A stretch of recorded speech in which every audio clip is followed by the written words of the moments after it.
Makanya saya syukur sama Anda jadi nabi dan tidak akan jadi nabi. Nah, inteleknya itu. Jadi ini penting saya utarakan karena sekarang itu agama mau dicerdasin, ngajinya agak gelem tapi mau kritis. Itu bahaya betul. Makanya innama ahlakal ladzina min qablikum kasratu masa ilim, karena banyak pertanyaan. Ya bahaya betul. Masa Allah dievaluasi. Apa? Makanya saya termasuk gak senang ketika ada sholat gini peregangan apa pernapasan terus kalau sujud apa saya tidak senang. Saya senang saya gini nanti sholat lama-lama fungsinya kayak senam yoga. Gini saja, semua yang diperintahkan Allah pasti ada hikmahnya, saya yakin ada hikmahnya. Tapi tidak usah hikmah ini jadi tujuan. Kalau nanti jadi tujuan, terus orang bilang gini, itu sholat terus sakit, yang nggak sholat sehat, habis kamu. Ya kan? Tapi kalau ada orang tahu hikmahnya gini untuk apa, narik nafas atau apa yang gini, ya monggo lah sauni-unimu, ya nggak apa-apa lah seperti itu. Tapi kalau jadi tujuan, jadi ya sudah, yang benar sholat itu apa? Sholat itu bukti ketundukan sama Allah Subhanahu wa ta'ala. Wasjud waqtarib, kalau berani sujud berarti insya Allah dekat sama Allah, karena itu bentuk tawaduk, bentuk tadzallul, bentuk ubudiyah. Fadkhuli fi ibadi wadkhuli. Lalu kok terus dianalisis ini fungsinya gini, wah repot. Lah nanti kalau ada senam yoga tandingannya lebih efektif. Saya jantungan, sujud kok nggak ngefek, tapi setelah ikut yoga kok ngefek. Saya loh ya, orang boleh nggak berpendapat sependapat sama saya, tapi kalau nggak sependapat keterlaluan, yakin. Karena dari saya jelas yang namanya wasjud ya Pak, udah ada di hadis di Quran, wasjud wa tashu, atau sujud dan kamu menjadi nggak ada yang ada ya wasjud. Saya kira demikian. Assalamualaikum warahmatullahi wabarakatuh. Apa langsung selesai aja? Ya. Masalah keimanan. Tanya apa ngeluh? Kalau tanya boleh ya gimana? Masalah keimanan tentang qada dan qadar. Oh ya. Kalau qada dan qadar itu kita sudah ditentukan oleh Allah, kenapa masih dimintai pertanggungjawaban? Tidak. Oh ya. Betul. Ya seperti mukadimah saya tadi ya. Jadi ngaji itu harus kafah. Kafah itu artinya komplit. Jadi Nabi dalam banyak hal yang momennya tepat ya menganalisis dengan qada qadar, tapi dalam banyak hal juga melarang orang membicarakan qada qadar. Jadi misalnya gini, kamu kadung ditakdir pernah punya dosa dan kamu ingin tobat, maka dosa yang masa lalu anggap saja qada qadar, terus keinginan tobat itu anggap aturan syariat. Jangan lalu setelah qada qadar kamu tidak berkeinginan tobat. Ini penting saya utarakan karena Nabi itu ngendikan pasti dua kali. Saya jamin di setiap konteks sosial Nabi pasti ngendikan dua kali. Dua kali itu dua solusi.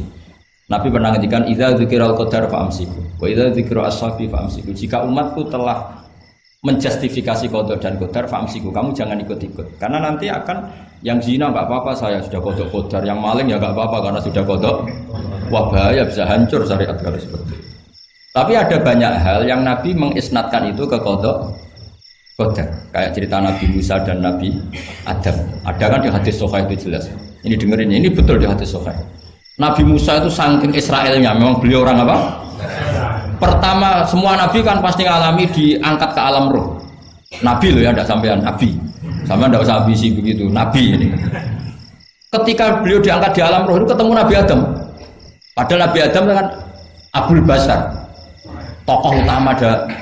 Pertama ketemu langsung ngomong gini, anta Adam, kamu betul yang namanya Adam? Ya saya Adam. Antal ladzi akhrajtan nasa minal jannati wa asqaitahum. Siapa hadisnya? Antal ladzi akhrajtan nasa minal jannati wa asqaitahum. Gara-gara kamu orang enggak hidup di surga.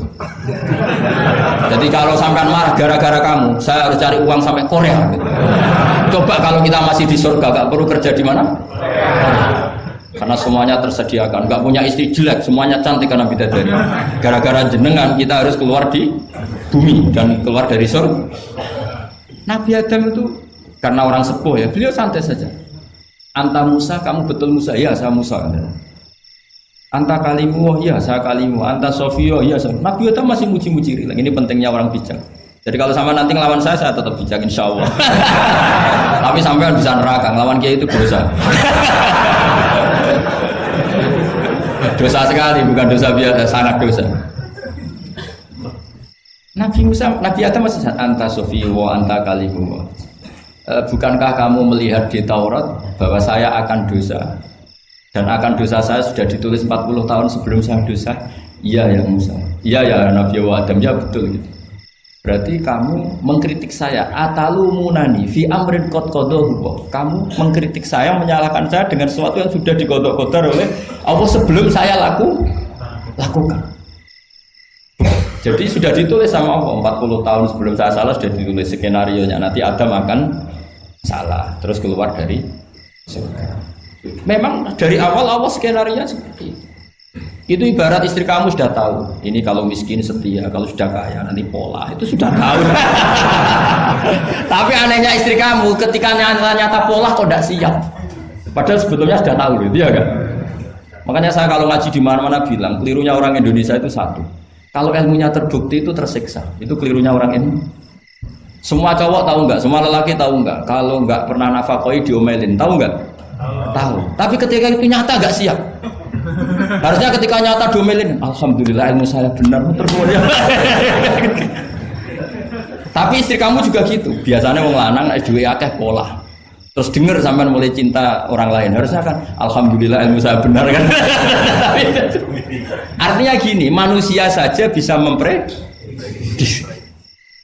Kan nggak mungkin kita nyifati Allah nggak tahu Nabi Adam salah sebelum nyata-nyata salah. Tentu itu tidak mungkin. Nah, maknanya kodok-kodar kira-kira gitu. Allah itu tahu apa yang akan terjadi.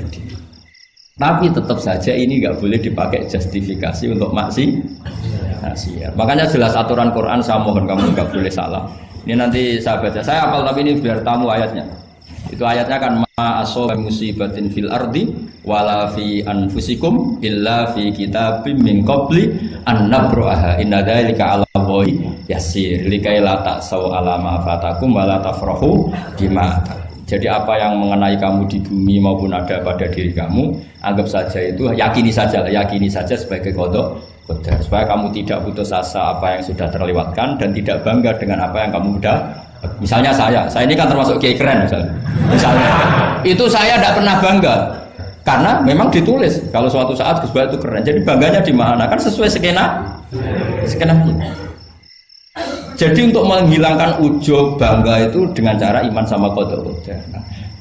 Terus likai la ta'sau 'ala fatakum, kamu tidak perlu putus asa dengan apa yang sudah kelewat. Misalnya masa lalu kamu ya tadi diusir istri, suami, macam-macam lah, utangnya banyak, wes sudah bangkit saja, sudah takdir. Jadi mungkin ada yang mencarikan, coba ini carikan, mungkin di surat Hadid itu apa yang nanti dicari ayatnya. Pokoknya ayatnya tadi apa? Ma asoba min musibatin fil ardi wala fi anfusikum apa? Illa fi kitabim min qabli an nabraha inna dzalika 'ala Allahi yasir likaila taksau 'ala ma fatakum wala tafrahu bima atar. Jadi qada-qadar ditulis supaya kamu tidak putus asa, menyesali apa yang sudah kelewat dan bangga kumoluhur terhadap apa yang kamu dapat. Jadi misalnya Pak Jokowi jadi presiden, untuk menghilangkan ujub ya, memang sudah ditulis kalau akan jadi ya biasa saja sesuai skenario. Ya sama seperti sampean suatu saat tua terus untungmu coplok, terus dredeg-dredeg kepleset tiba. Soalnya harus senang saja. Zaman kamu muda juga sudah tahu kalau nanti akan seperti itu. Jadi kalau itu terjadi, ya sudah, memang akan seperti itu. Jadi ringan saja. Ini pentingnya ngaji. Jadi sesuatu itu mudah sekali kalau dianalisis dengan dengan L. Ya, cukup ya. Satu lagi aja jangan. Kalau nggak salah itu surat Hadid. Biar ditahukan suratnya. Diumumkan siapa? Surat apa? Hadid itu. Hadid 22. Hadid 22 ya. Hadid 22. Berdiri aja nggak apa-apa. Oh enggak. Oh ya nggak apa-apa gimana? Assalamualaikum warahmatullahi wabarakatuh. Waalaikumsalam warahmatullahi wabarakatuh. Saya Martin sama Kiai. Ya. Sebenarnya saya baru kenal Kiai itu 3 minggu yang lalu lewat YouTube. Ya. Ada yang kirim di FB saya, walaupun dengan komentar yang agak mirip lah. Iya. Kalau nggak salah waktu itu Pak Kiai membahas masalah perang Handar. Iya. yang mengatakan bahwa Nabi itu waktu itu satu saja tidak tahu apa-apa, tapi ada Salman yang menyampaikan ini, terus komentarnya netizen anak-anak. Tapi pertanyaan saya itu bukan itu Pak. Iya gimana? Pertanyaan saya itu saya tertarik kenapa cara pasang sokoknya itu ada rambut di. Iya.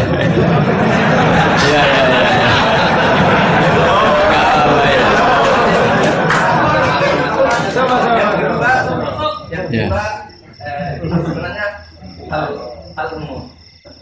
Saya bukan ahli Al-Quran, tapi ada ayat yang mengatakan bahwa sampaikanlah dari aku meskipun satu ayat itu enggak. Walaupun itu cuma satu ayat. Dari aku balihu anni walau ayat. Yang itu menurut saya menjadi dengan dunia medsos saat ini orang yang betul-betul mungkin bukan cuma sekedar satu ayat, cuma satu kata itu di broadcast yang mungkin memacu perdebatan. Makanya ini begini, namanya siapa? Sulaiman. Begini aja, ini saya jawab. Tapi ini ringan. Saman relax saja santai. Jadi memang tradisi ulama sama masyarakat itu beda. Jadi kalau Nabi dikatakan tidak tahu dalam konteks tertentu itu malah madh. Madh itu memuji. Karena tadi syaratnya Nabi harus ummi. Ummi itu kan keibu-ibuan. Jadi kalau Nabi tahu itu nanti seakan-akan dia itu dikawal oleh ilmunya. Padahal Nabi itu dikawal oleh nubuah. Ini bedanya Nabi sama ndak. Jadi Nabi di Quran itu biasa ada kata makun tatadri mal kitabu walal iman. Terjemahnya kan kamu tidak tahu. Kanjeng Nabi biasa didhawuhi Allah makun tatadri mal kitabu walal iman. Kamu itu tidak tahu apa itu kitab. Tapi itu sifat madh. Sifat apa? Madh. Madh itu memuji. Kenapa itu jadi pujian? Karena Nabi kalau sudah tahu urusan sesuatu nanti jadi ilmu tandingan menandingi wahyu. Lah mungkin netizen nyuwun sewu bukannya ngeritik, bukannya apa, mungkin nggak paham tradisi ulama itu. Jadi kalau ulama bilang Nabi itu tidak tahu itu bukan sifat dzam tapi sifat madh, memuji. Di Quran banyak kalimat makun tatadri mal kitabu walal iman. Makanya Nabi ketika disuruh baca Iqra ya Muhammad, jawabnya gimana? Saya tidak bisa baca, tapi bukan sifat buruk, justru bagus. Kalau Nabi bisa baca, ilmunya nanti dikira beliau belajar dari buku-buku dan itu dia jadi Nabi. Wah itu memang bacanya banyak. Clear ya ini ya, supaya nggak salah paham. Jadi dikatakan tidak tahu kalau Nabi itu bagus, madh. Nggak bisa baca juga madh, sifat pujian. Kalau kamu tidak bisa baca buruk sekali. Itu jelas. Ya kan, tahu semua kan ketika Nabi disuruh baca bilang apa? Saya tidak bisa baca, tapi itu bagus. Karena semuanya biar karena wah. Ya, soal gaya peci saya ini Islam khas ya, khas ini. Nah, yang ini yang penting, yang pertanyaan sampean terakhir bali wa ani walau aja. Memang ini semenjak dunia medsos memang dengan tanda kutip agak kecelakaan, mengutip kutipan tokoh atau apa hanya sepotong-potong itu bahaya. Bahayanya begini, itu bukan hanya karena yang ngendikan tokoh. Meskipun Quran kalau wakafnya salah itu ya bahaya. Coba misalnya begini, ada orang wakaf di depan orang yang paham bahasa Arab. Inna woha la yastahi, terus wakaf ya Pak. Terjemahnya gimana? Allah tidak punya rasa malu. Sehingga di ilmu Quran itu diaturkan ada wakaf yang haram, yaitu wakaf yang rusak makna. Harus diteruskan inna woha la yastahi ayadriba masalam ma ba'u. Allah tidak malu bikin perumpamaan sekecil apapun makhluk itu. Misalnya buat perumpamaan dengan nyamuk. Coba kalau bacanya satu ayat terpotong. Inna woha la yastahi, Allah tidak malu. Bayangkan didengar orang yang paham bahasa Arab. Jadi problem kita adalah kadang ngutip ya gitu. Jadi apa ya tadi belum mendengarin kompletnya ngaji. Jadi kalau ada ulama bilang Nabi tidak tahu itu sebenarnya madh itu ngelem karena memang begitu. Makanya Allah bilang apa? Makun tatadri mal kitab walal iman. Muhammad kamu tidak tahu apa yang maknanya kitab, maknanya iman. Tapi nggak tahu ini untuk Nabi kelebihan karena kalau Nabi tahu dulu berarti ilmunya sebagian diserap dari Taurat dan Injil, dari yang macam-macam. Makanya dulu orang kafir kalau ngeritik Nabi kan walaqad na'lamu annahu yaquluna innama yu'allimuhu basar. Muhammad pinter macam pernah belajar. Terus Allah menjawab, Muhammad enggak pernah belajar, bahkan baca saja tidak. Jadi kalau Nabi dikatakan nggak bisa baca, nggak tahu itu madh. Saya ulang lagi, untuk Nabi itu madh. Sehingga semua yang dilakukan Nabi in huwa illa wahyu yuha, semua hanya berdasar wahyu. Ini bedanya Nabi dengan selain Nabi. Makanya Nabi itu nggak pernah baca, nggak boleh memang. Karena tadi pasti ini jadi ilmu tandingan. Itu bahaya kalau untuk Nabi, supaya semuanya orisinil dari Allah. Nabi itu sama Allah dikosongkan, semuanya kosong. Semuanya dari ilmu yang diwahyukan oleh Allah Subhanahu wa taala, jelasnya. Jadi baliwani walau ayat itu saya mohon, maksudnya itu ayat itu bukan ayat satu Quran potongan, enggak. Ayat yang muhkamah, yang utuh. Tapi kalau satu potongan ya enggak boleh. Tadi misalnya dipotong apa, innallaha la yastahi, kan kayak.